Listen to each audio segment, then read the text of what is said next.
David didn't go looking for Goliath. He just showed up to bring lunch and ended up facing a giant. That's how calling works sometimes. You out here just thinking you're doing something small, and then here comes life throwing you a moment that requires you to step up to the plate with the courage and confidence that you got God backing you.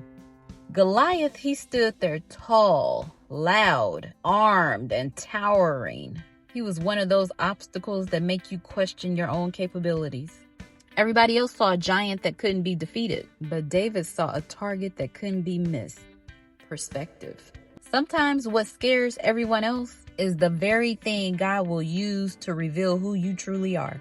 Saul tried to put his armor on David because people love to project how they will fight your battles. But David, he didn't need to look like a warrior to win like one. He needed to be authentic. He needed to be himself. He needed to trust his instincts. And see, that's a whole lesson. The thing that makes you unique, makes you special, that makes you different, that makes you you, is the same thing that makes you dangerous to the enemy.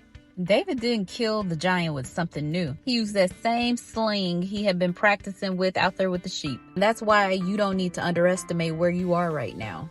Your skills that you've been working on, while nobody knows, nobody's watching, that's God preparing you to conquer what's going to seem impossible later. It's going to come in handy. Sometimes the things God has us do doesn't feel significant, like it's going to be worth anything. When your giant comes and you know exactly how to handle him, you're going to understand why God put you through it. Because that rock, it didn't just hit Goliath. Purpose hit him and knocked him out, clean out. David ran towards what everyone else was running from. That wasn't the absence of fear. That was his courage that showed up.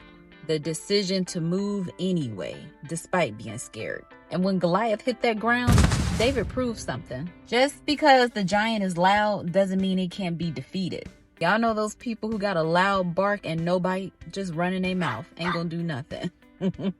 So if something in your life looks too big for you right now, good. That means it's the perfect size for God. Stop talking yourself out of battles you were meant to win. Pick up what you've been practicing, take your swing, and knock it out the park. Giants fall every day. You got this.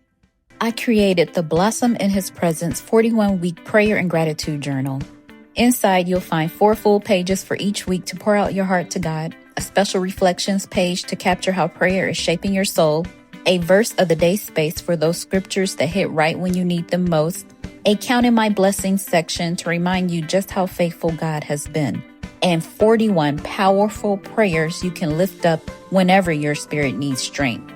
You can find this journal on Amazon. The link is in the description and in the comments.